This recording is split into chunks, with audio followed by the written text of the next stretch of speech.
job is to me do that. My primary job is to manage Comerica's relationships with our community partners, and Chandler Park Academy is an important partner for us. And so one of the most important parts of my job is to manage our financial empowerment outreach. And so when we talk about financial empowerment, a lot of people like to call it financial literacy. I prefer the word education because literacy sounds like an on and off switch. Either you're literate or you're not. Whereas with education, it's a continuum, right? So just like your health, you'll be dealing with money your whole life. So if we can help you make better decisions with your finances, wherever your financial situation is or whatever your finances might be, we're out here winning. So thank you, Mr. Williams, for the opportunity, and to the staff at Chandler Park Academy for their support. I'm going to share my screen.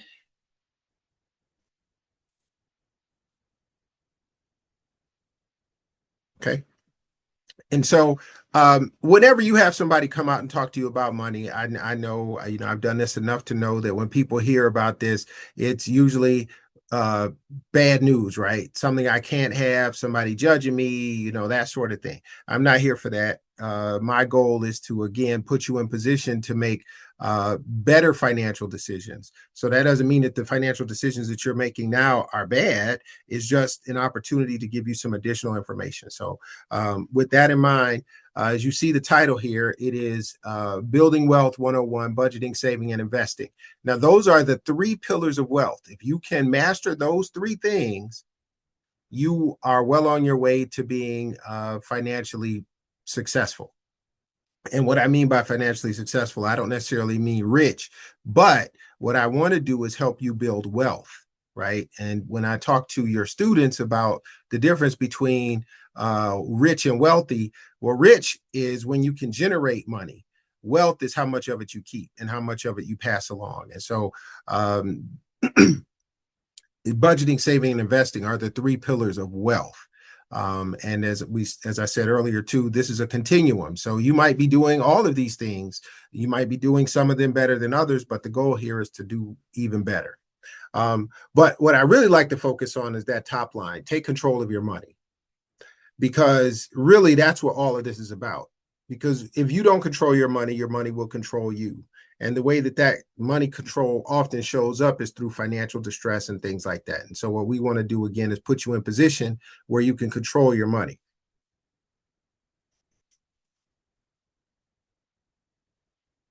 So first, let's talk about changing our mindset around money. And so you will often hear people talk about the mindset. Poor is a state of mind, or broke is a state of mind. I like to be a little bit more practical in my conversations about this. So I have a couple of definitions. So poor is when you do not have sufficient income or resources to buy the things that you and your family need. That's poor. Broke is when you have sufficient income or resources, but it's still not enough because of how you spend it. And so, a lot of people, a lot of us think that we're poor, and we're not actually poor. We're just broke. And so, when I talk about my job, amongst friends, I'd say my real job is to teach people how not to be broke. And so that's one of the major points of all of this, is that, just thinking about how we deal with our money will actually put us in a better position to win with our money. And so, as I mentioned in the definition of poor and broke, it's not necessarily about what you have, it's how you spend it, right? So people become broke because of the decisions that they make, unfortunately, right? And so when we talk about broke decisions, we're talking about situations where, again, you have sufficient income, you have sufficient resources to buy the things that you need, but because of how you choose to spend that money, you wind up in a situation where you're struggling. And so, I give examples, all kind of examples. When I'm talking to your children, for example, I talk about, especially those of you that have seniors, when we talk about going to college, right? And so, when you go to college, you're going to have to buy books, right? But hey, the new Jordans just dropped. And so you have a decision to make, right? You can spend that money on your books or you can buy the new Jordans. And so you have to think about what's more important. And so when we talk about wants and needs, in the grand scheme of things, your books for college are a need, whereas Jordans are a want. So just having those types of conversations.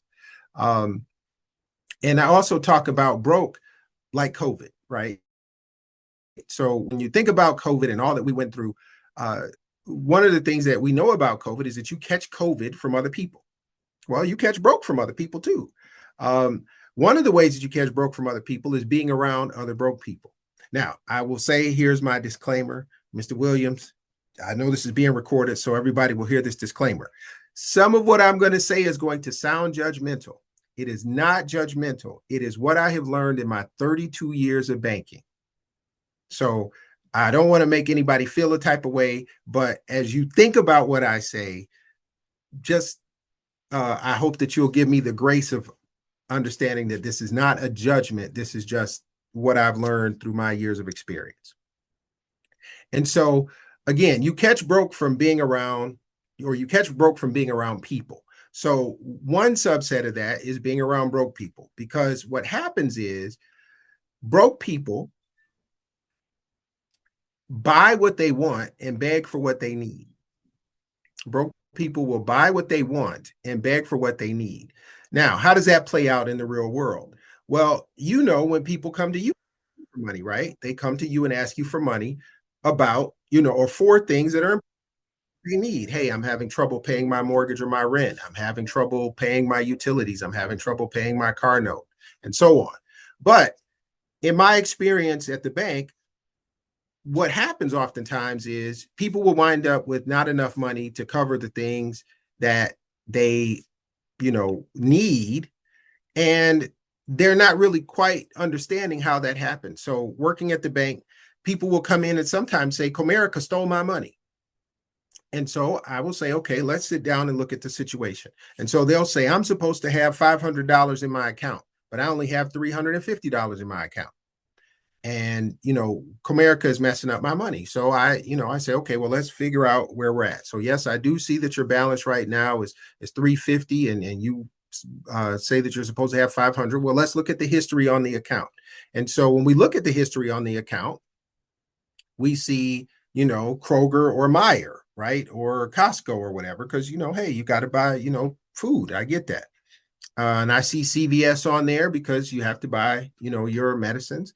I see DTE on there. I may see Ford Motor Credit or GM Financial or something like that, because you're paying for those things that you need. However, what does FanDuel or DraftKings have to do with your car note? What does Motor City Casino have to do with your car note? What does Ticketmaster have to do with your car note? And so this is what I mean when I talk about people buy what they want. So all of those things that I just mentioned are things that you obviously don't need in order to survive. They're not going to help you keep your lights on or a roof over your head or, food on your table. And so what we see is when people come to us and say, hey, I need money to pay my rent or my mortgage or put food on the table or pay my car note, what we don't know is all of the things that led to that circumstance. And in my experience, what happens is when people are broke, it's often when they come to you asking for money, they're asking for the need because they spent all their money or spent the money that they needed on things that they want. And so as it relates to catching broke, if you hang around broke people long enough and you're not broke, what's going to happen? They're going to ask you. And if you wind up giving them money that ultimately you need for yourself and your family, you will ultimately become broke yourself, because giving them the money will then be a broke decision on your part. The other way that we being around people contributes to being broke is there's a comedian, his name is Shuler King. And one of the things that he said is that social media will have you trying to catch up to people you have already passed. And so what he's talking about there is, when you look at social media, people are only showing you the good stuff, right? So, hey, look at my new car, look at my new house, look at these new clothes I just bought, that sort of thing. But what you don't see is all of the smoke and mirrors behind it. For example, they'll show you their new car, but what you don't know is that they can't take that car out of the driveway because either they can't afford the gas, they can't afford the insurance, or they've missed some payments and they're worried that it's going to be repossessed. Or they'll show you their new house, but they never show you the inside because they can't afford the furniture, right? And so you're looking at what they're doing and starting to doubt yourself, right? You're thinking, man, me and that person are, and I go through this sometimes, me and that person are the same age and they're accomplishing all this great stuff. And, it's much better than what I'm doing. So now I'm trying to keep up with them. They got a new car, so I want to get a new car. They got a new house, so I want to get a new house. And what winds up happening is if you're not careful, you're going to start making and broke decisions because now you're going to be trying to keep up with them and spending money on things that you don't need and ultimately wind up struggling financially. And so when we talk about making broke decisions, so not only do we want to not support other broke people by giving them our money, but also we want to be careful about trying to keep up with people or attain things that we see other people attaining, because ultimately that may lead us to make bad financial decisions ourselves.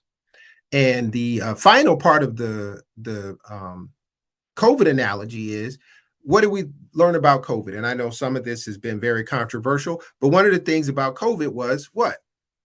The vaccine, right? And so with the vaccine, it was supposed to do one of two things. It was either supposed to keep you from catching COVID, or if you did catch COVID, it was supposed to lessen the severity of the symptoms, right? So you were less likely to have a serious medical emergency because you caught COVID. Well, I like to think of conversations like this as being the vaccine, right? Because now that you are starting to think about poor and broke in a different way, maybe you'll start to notice when somebody is trying to get you to finance their broke decisions, right? So the next time somebody comes to you with a sob story, maybe you're thinking about, well, and I'm not suggesting that we, become hard-hearted and don't help people, but start thinking about, well, how did they wind up in this position? And sometimes we see this already, right? I'm sure many of you have family like I do. They'll come and ask to borrow money from you, but they got on new shoes, right? Or they got on a new outfit, or they just got back from Cancun, but now they need money from you to help pay their rent. So those sorts of things. And then two, you'll start to see some of the patterns maybe in your own life where you're starting to think differently about your decisions. And so again, the severity of being broke will often be reduced. And so the next thing I'd like to talk about as it relates to mindset is the difference between sacrifice and adjustment. The difference between sacrifice and adjustment. So oftentimes when we talk about saving and budgeting and all of these things related to making good financial decisions, it's difficult for us because we don't like to sacrifice, right? And when you hear the word sacrifice, it's always attached to something terrible, right? You have to give up something that you really want or that you really need, and so it's difficult for us to do that. So when somebody says, hey, maybe you don't take that trip out of town next month because you got to set some money aside for something else that's more important, that feels like a sacrifice. You want to go on that girl's trip or that guy's trip, right? There's a new concert coming to town that you want to go to, but you know that you got a car note coming due or you got college tuition coming up. But because it feels like such a sacrifice, we give in sometimes and still make that bad decision. And so what I want us to start doing is thinking about, instead of foregoing some of those things being a sacrifice, we want to think of them as an adjustment. We want to think of those things as, hey, I'm just adjusting my spending habits to fit my current financial circumstance. Like myself, I mean, I want a Lamborghini. And right now I don't have the money to get it. Now I could walk around mad all the time. Mike, what's wrong with you? Well, I'm mad because I can't get my Lamborghini. Or I could think of it differently. So instead of thinking I'm making a sacrifice or I'm sacrificing because I can't have the car that I want, I start thinking of it more so about an adjustment. Hey, I'm adjusting to my current financial situation. And right now, it's more important to me to be able to send my child to college than to have a Lamborghini. It's more important for me to be able to turn my lights on at my house than to have a Lamborghini. And so because I'm thinking about it differently, I can feel differently about it. And so again, we want to think about mindset. Now, one of the things that happens with broke decisions or bad financial decisions is that oftentimes it works against how we're used to learning things. So when we were younger, somebody said, hey, don't touch that stove because it's hot. Now, if you were like me, you still touched it maybe 2 or 3 times, but you touched it, you touch it. Oh, that's hot. I'm not going to do that again. And that's how we learn. The problem with bad financial decisions is the decision and the negative consequence often are not back to back. There's often weeks, months, even sometimes years between the decision and the negative consequence of it. And so, as we talk about mindset, we need to start thinking about the spending that we do today and how it's going to affect the things that we need to accomplish in the future. Because we do live in a microwave society, right? We live in a society that puts us in a position where we feel like just because I can buy something that I can afford it. And the ability to purchase it and the ability to afford it are two different things, right? Buying it just means you can have it delivered, you can drive it off the lot, you can walk out of the store with it. And we do a lot of buying in the United States. Affording means that you can buy it or acquire it and not suffer for it later. And so our mindset should be more about affording than buying. And again, as we think about those things, it helps us to have a better outcome in the long run because we're not thinking about adjustment. We're not thinking about sacrificing. We're thinking about our long-term benefit. And as I mentioned, I'll skip the delayed gratification conversation because I'm short on time, but I will say this. Oftentimes when I have these conversations, I hear it's too late for me, right? You know, my credit's bad and I can't do anything about it, or I've already filed bankruptcy, or I've already had these financial distress situations. It is never too late to do better. As I mentioned, you're going to be dealing with money for the rest of your life, just like your health. And so the incremental things that you can start doing today will pay huge dividends in the future. All right, so I'm going to move on to the next slide. Now, there's a saying that if you fail to plan, you plan to fail, right? And when you fail with your money, you're broke, right? And we don't want to be broke. So a budget is a plan for how you're going to spend your money, right? And so, and again, I'm sure many of you have seen this before, but let's consider this a refresher. So before you start a budget, you have to figure out where you are today. So part of this exercise is you want to calculate your monthly income. Most people are pretty good about that. They know how much money they have coming in. So you're going to add all those things up. That's going to be your your income. Then you're going to calculate your monthly expenses. Now, a few rules to think about. When you think about expenses, first of all, if you spend $30 or more on the same thing every month, it's a bill. If you spend $30 or more a month on the same thing, it is a bill. And so what you want to do is make sure you keep track of those things. Now, there's a couple of things you need to do. First, you need to open up your bank statements and look at the history on the account and just look at the things that you've spent, or excuse me, the things that you bought. And because most of us are swiping our cards, oftentimes all of those receipts just wind up on the floor or in the cup holder, right? Or in the bottom of the purse. Looking at your bank statement will show you how you're spending your money. And as you do this exercise, you'll see, hey, I didn't realize I was spending that much at Starbucks. I didn't realize I was spending that much on FanDuel. I didn't realize I was spending that much at Temu or Shein. Yeah, I know about that. Or Amazon, right? But then you have to go through it and be honest with yourself. You got to look at those things and add that stuff together, right? And that's a lot of those things are what I call ghost money. All of those receipts, right? That's the money that you spent that you didn't even pay attention to, right? You swiped your card, threw that receipt away, dropped it on the floor, put it in the cup holder, put it in the visor in the car, put it in your purse, right? All of that stuff will show up doing this exercise. All of those things will show up doing this exercise. Now, in a perfect world, your income will be higher than your expenses when you do this particular exercise. If that's not the case, this is the perfect time to go back into that list and see where you can start saving money. Now, for some of us, we have, when we start, again, because you got to be honest, we start noticing I'm spending money on stuff that I didn't even know I was spending money on. Like you hear on TV all the time, people that have all of these subscriptions that they forgot about, right?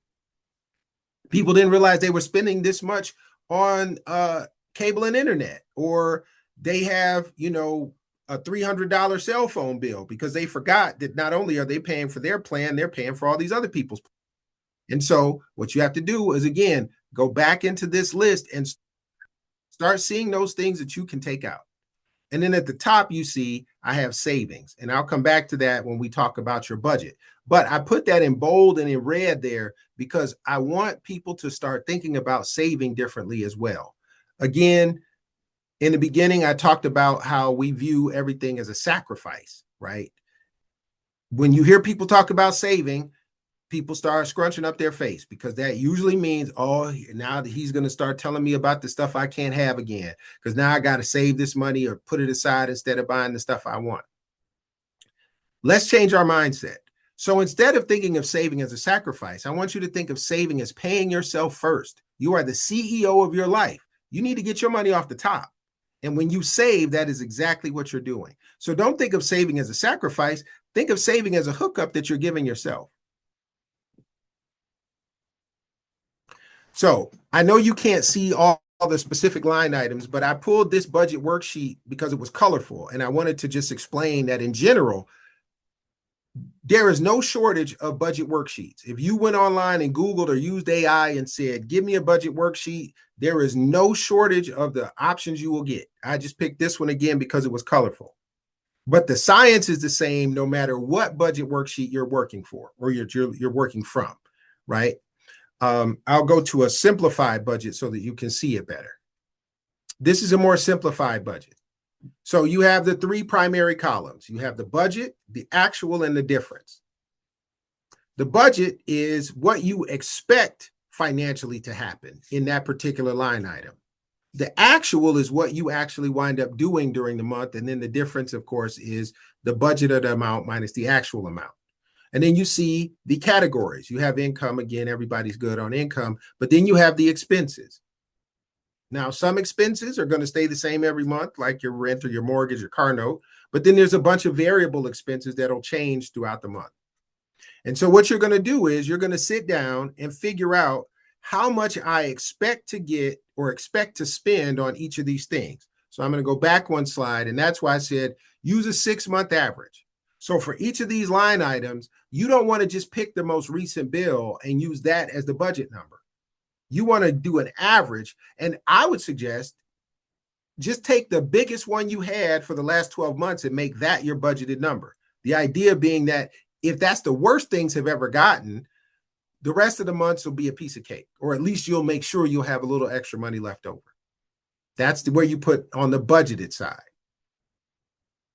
Next, you're going to then just go through the month. So you're going to be doing this at the end of the previous month or at the beginning of the current month. You're going to do those budgeted numbers. Then you're going to go through and live through the month, right? So you're going to have to keep track. That's why I said be a track star, because of course your mortgage and rent payment are generally one payment, whereas things like groceries or dining out or health insurance or credit card payments, those are going to happen throughout the month. So you're going to need to keep track of those and add them together at the end of the month.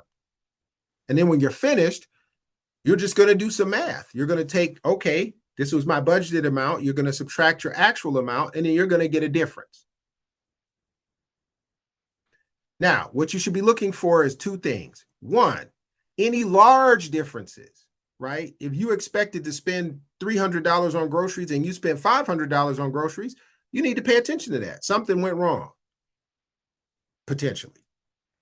The other thing you want to look for are line items that have a difference every month.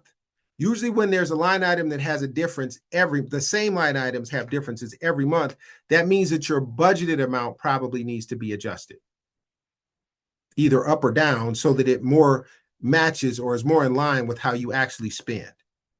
Now, the budget, the idea of the budget is you've set aside or said you're going to spend X amount of dollars on this particular thing and not go over that amount. But we recognize that life be lifing, right? Things happen. And so in some instances, you may have to spend more on a particular line item than you intended. if that's the case, what you have to do, or what you're supposed to do, is go back into the budget and reduce something else to offset the extra that you spent. And that's another reason why the savings line item is so important, because those adjustments are usually made with the money you've set aside, because that's your cushion. And if you don't already have a savings goal, your savings goal should be to save 3 to 6 months worth of your bills. So your savings account, or your savings, wherever you put your money, the total of that money should equal 3 to 6 months of your monthly bills. The idea being, first of all, that should be enough to handle any month-to-month issues you might have, but it also gives you a cushion if for some reason there's an interruption in your employment. Because for the most part, people are able to find new employment within 3 to 6 months. And while you're not working, or there's an interruption in your income, you don't want to have to struggle. And so that's the number that you want to look toward. Now, your budget is a plan, right? So is a map. A map is a plan to get somewhere that you otherwise would not have been able to find on your own. But what sense does it make to go print out the map, or plug it into your GPS, or put it on your phone and then not look at it? The same thing goes for a budget. You're going to put in you're going to put in some effort to get this budget right. You're going to get your numbers right and all of that stuff. But if you don't use the budget, if you don't look at it, it's not helping you. It's like having a map and not following it. You're still going to wind up lost. And that's why discipline is so important. Once you create the budget, you have to have the discipline to follow it. You have to have the discipline to follow it. Now, one of the ways that you instill that discipline is to look at it on a regular basis. So what I suggest to people is create the budget and then print another copy of it. And then you put one copy on the refrigerator door and one copy on the bathroom door, because those are two places you're going to go probably twice a day. And so looking at that budget on a regular basis will help keep you and your family on track. I'm going to pause here to see if there's any questions on what we've covered so far. And Mr. Williams, what I'm going to do is I'm going to send this deck to you, and then you can forward it to the people that are registered for the class today. Yeah, I was going to ask you for these slides. Okay. Yep, I'll get them to everybody. Yeah.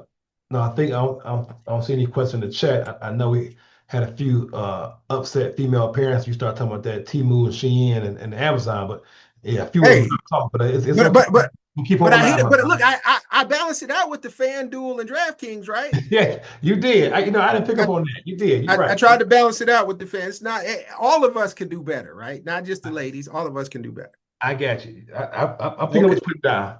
Okay, good deal. Okay, so if there's no questions, I'll move on.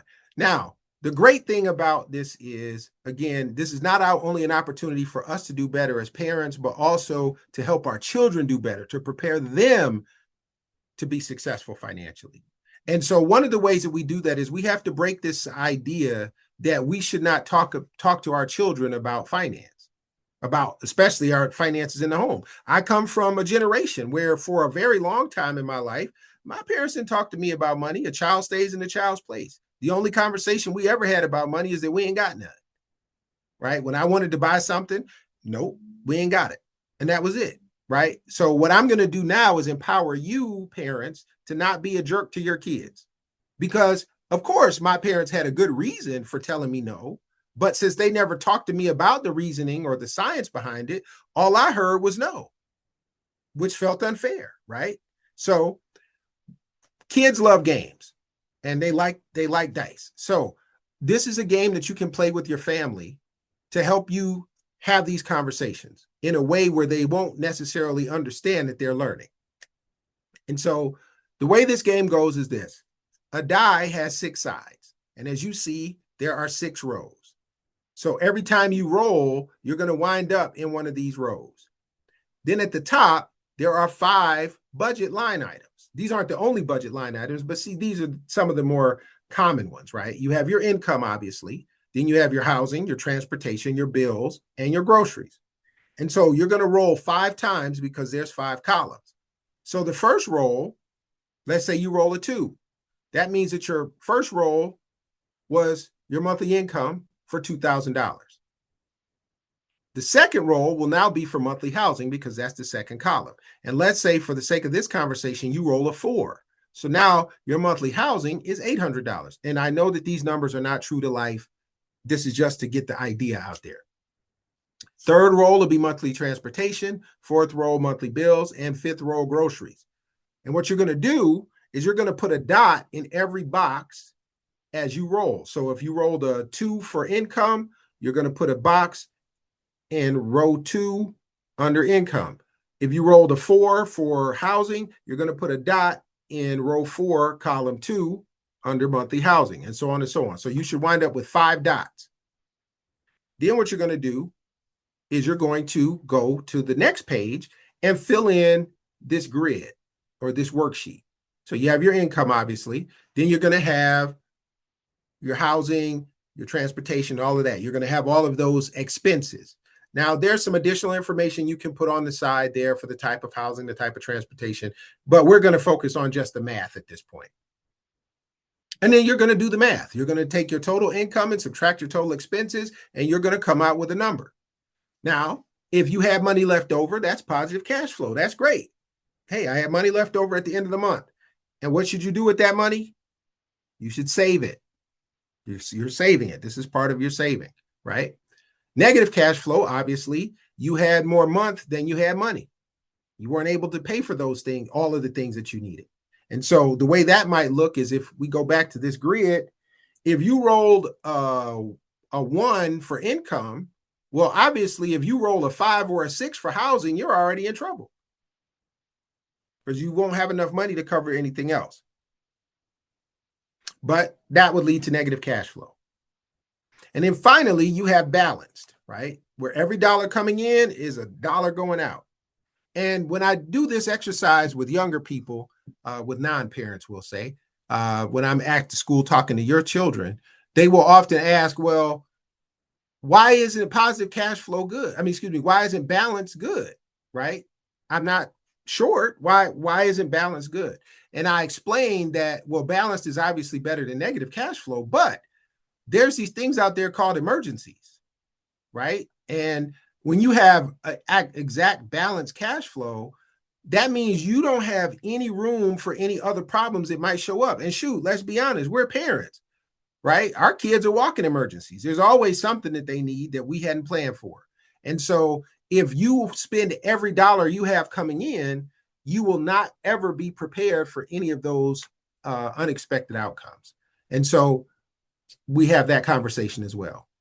And this leads to, again, now when you tell your child, no, we can't do that thing, or we can't buy that thing, or we can't go to this place, it's more than just no, because now they start to understand how money works in the household.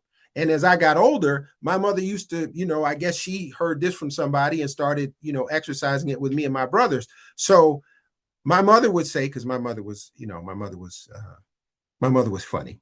And so like, as we got older and I'd be like, Ma, can I have money for the new Jordans? And she was like, well, you could buy the new Jordans or you could have dinner, right? You could get the new Guess overalls or you could be able to turn on the lights tonight. And so just that type of conversation helped me understand that it was more than just my mom being mean to me when she said I couldn't buy something or we couldn't afford something. It was about the other things that we all knew were more important in our lives. And this game will help have that conversation. Now, the back end of the game is after you go through this, and to be honest, the best part is when you have negative cash flow, because then that really sparks a conversation. But what you do then is you go back into this and explain that, okay, you usually have more control over your expenses than you have over your income. So let's say you rolled a 2. Let's go back through the rest of these decisions and figure out how we can still make it through the month. And so we're going to make decisions that are based on our income, not try to make our income fit our expenses. And again, this is just a great way to start these conversations in the family. And then I also have a practice budget. And so what I did was I went and actually did some research to find out how much certain things cost in 2025. So I used the average income in the city of Detroit, or excuse me, in Michigan. I used the average cost of rent or mortgage in Detroit, um, based on credit scores, the average cost of a car payment, whether that be new or used, and whether that be a lease or a loan, and then some other expenses. And so what you do is you take those numbers and plug them back into this more uh, simplified budget. And then the exercise is, of course, you didn't use all of the line items. So now you have to go back to that same income amount and pay all of those other things. And again, that will help you practice how to, use the budget. Because nobody's perfect at this at the beginning, but it helps you get the idea of how this works. Or for those of you that have done this before, it's a good refresher. And of course, too, it's a good way to restart these conversations with your young people. Okay, I'm going to stop here. Now, this particular presentation actually has some additional information in it, and I would be happy to come back and talk about those additional things. And also, my contact information is at the end of the presentation. So if you have questions about this that I've covered, the things that I didn't cover in this presentation, or other financial questions, please do not hesitate to reach out to me. And I'll stop here and take some questions. All right, parents, if any questions you may have for Mr. Cheatham about anything he covers tonight, you can either unmute yourself and ask a question, or you can put it in the group chat. Or if you want to have a private conversation, he shared his contact information. I have it as well. So if you didn't get a chance to get it, you can email me to get it. So I'll give a few seconds for anybody to respond. If anybody has any questions about tonight's presentation, Mr. Cheatham, thank you so much for yes, very with a wealth of knowledge for adults and students. I do have one quick question, not to put you on the spot. Um, Okay.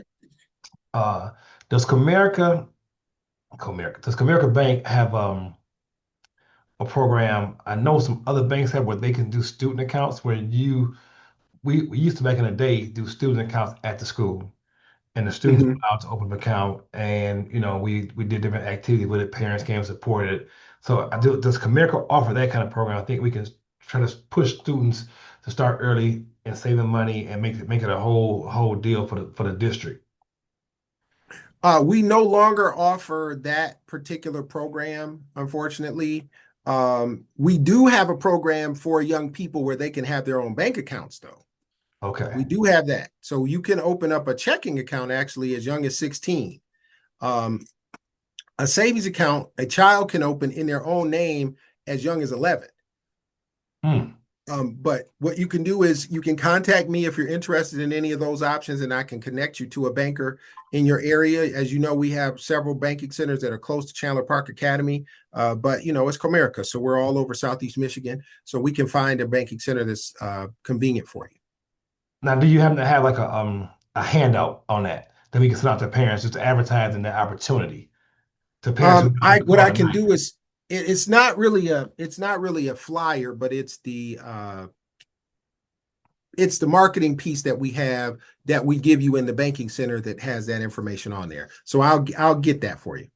Okay, yeah, because I like to just send out to parents in general, so them I don't people some people may not know that you can start a kid can have at as young as 11 can Mhm. start up a savings account, and the young as 16 can start up their own checking account. So we have a lot of young entrepreneurs in elementary, middle school, and high school, and this is an Mhm. opportunity for them to be able to start up their own account. But I don't most parents may not even know about that. So if you can give me something, we can kind of put it together that we can just send it out. Hey, Yep. just FYI, parents, Comerica has an opportunity for your child to be able to create their own account and start their own process. Mhm. And just for the parents that are on the phone, they do need a social security card, or we need to have their social security number. And then as it relates to ID, we have several different layers of ID, so that's something else we'll have to talk about. I can't remember, does Chandler Park Academy have student IDs, Yes, Mr. William? yes, You they do. do. Okay, so we may be able to we can do it with that as well. But again, I'll get that information to you. All right. Thank you, Mr. Cheatham. Thank you for your time. Thank you for coming again. Parents, one quick, I think Principal Green was able to join. I think he's out of the car dealership. Principal Gray, did you have any updates for us from the middle school? And I'm going to have to go to another meeting. You Thank you all know, so much. perfect. And No, thank you hey, for coming, Principal Green. and Hey, I'll share your information. Jimmy. Thank you, Mr. Cheatham. Thank you. Appreciate you. Bye. So hello everybody. Yeah, I had to get to the dealership with my wife, so I apologize for not being able to get earlier, but wife duty is first. But anyway, I do we have a number of things that we're doing. Particularly right now, we're in the middle of doing our testing, which we did PSAT. Now we're looking at doing the our meat test. Step M-step test, and I would say meet, but it's M-step test. So just I would like to just encourage your children to do their best and compete against themselves, not against anybody else, and to make sure that they have a good night's sleep and breakfast. If not, we'll provide breakfast for them at the school. So if you happen to get up late or things don't work out that morning, rest assured that we'll make sure that they have something to eat during testing time, or not just testing time, every day. Um, we have a number of things next month, starting with we have the Grammys talent show on, I think that May 6th, I believe that is, that Friday from 5 to 7. We have another event on the 15th, which is our big event, our career day. So that's going to be a really big day. We have, as well as another event on the 22nd for our students, which is going to be a big event. Also on the 21st, we have a field trip with our eighth graders. And so that's the first of the field trip that we have for eighth grade. And then we had a number of things uh, at the end of the end of the month, that last week, as well as the next week, getting ready for our graduation. So there's a lot of things we're doing uh, in the middle school. A lot of things we've already done this year. Kind of proud of the kids and a lot of things that we've done. Overall, I like the behavior of our school, and I like the activities that we're involved with. If you're not aware, we have flag football for young ladies. So girls flag football, which is done every Saturday. Well, we have 4 more Saturdays to do it. Last week was our first week. It was a smash. I think it's over 50 young ladies involved with that program. And so we're very happy about that. My thing is always about trying to expose my students to everything because I think how people are successful in life, it really starts with how they've been exposed, what they've been exposed to. And so we are always looking to try to expose our kids to everything we can. So, um, I mean, that's it in the short. We have a number of other things going on, but please make sure you help them understand the importance of doing their best on the test, not somebody else's best, but their best. And so um, that's all I can really ask. And if you have any questions, I'm willing to answer anything that you have.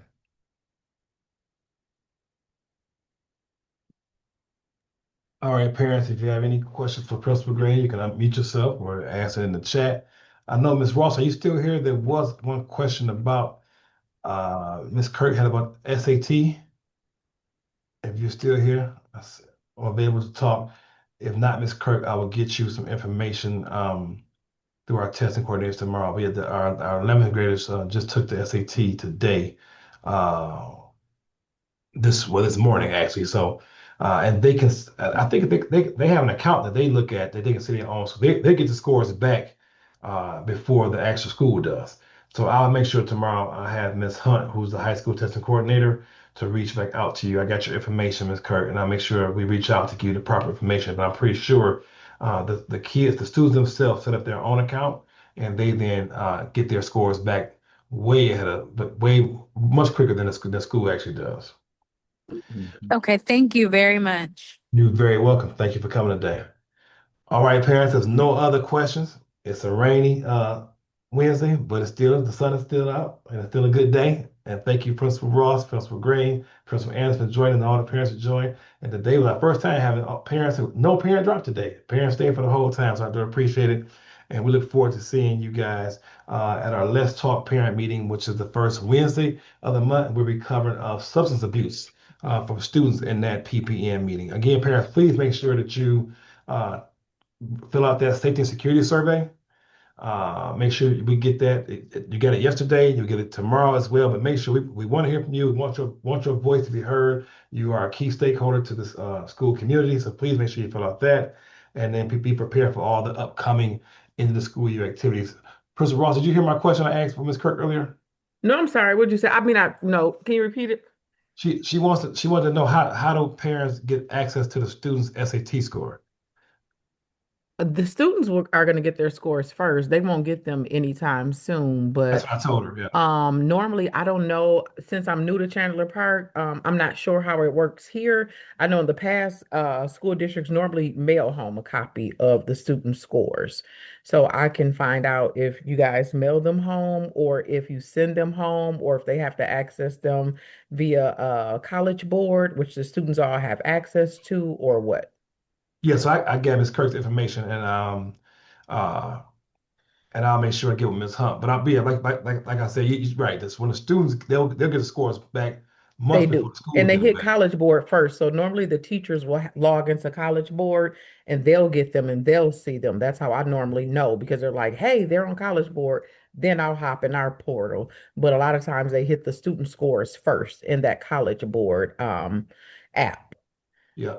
And all Okay. of our students have an account. So and our test coordinator has one as well too. So I'll find out. Okay. All right, Ms. Okay. Kirk. Tomorrow we have an answer for you. But that's what me and Ms. Ross are saying collectively. That's pretty much what it is. That yeah, your students should have an account set up through College Board, and they should be able to access their score. I don't know how fast it takes place, but it It's gonna take a minute.